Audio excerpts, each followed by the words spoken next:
ټولنه دی د جهل تر تمو خرابه کړې ټولنه د دې عصر رواجو خرابه کړې. غزني کې د ناسمو دودونو د مخنیوي تر عنوان لاندې مشاعره جوړه شوه.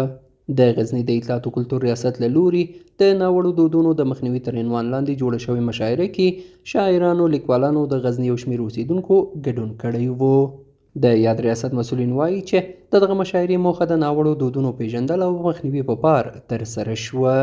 هدف مو له دغه مشاعرې څخه دا و تر څو شاعران او لیکوالان او ترنموونکي د ټولنې ناخوالي ناسم رواجونه او هغه رواجونه چې په موږ باندې تفلسي وو هغه ټولنې ته د شعر په ژبه باندې ورسوو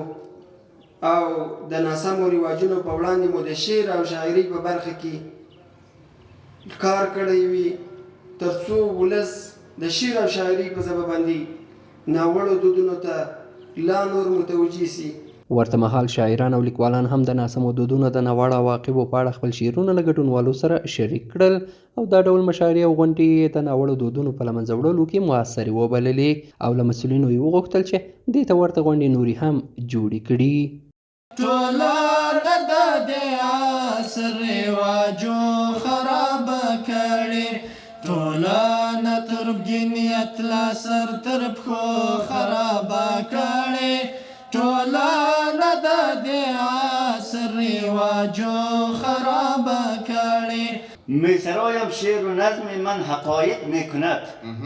جمله زشتی های پنهان را عریان میکنم با کسان کوفتاده برخلاف و خودسری در غیاب و آشکار آن را پریشان کرده ام هر کجا کاری شود از ناسزا و خودسری از رویش برداشته پرده من نمایان کرده ام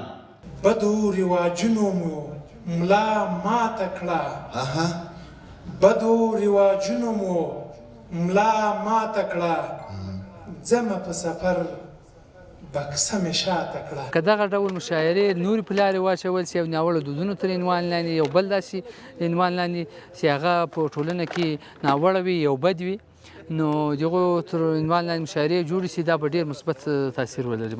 په وروستیو کلونو کې په افغانستان کې ناوړه دودونه ډېر شوي وو چې دا چاره د دې لامل شو چې د افغانستان اسلامي امارت زعیم د ناوړو دودونو د له منځه وړلو په پار یو فرمان صادر کړ چې د هیوادوالو له تود هرکلي سره هم مخ شو.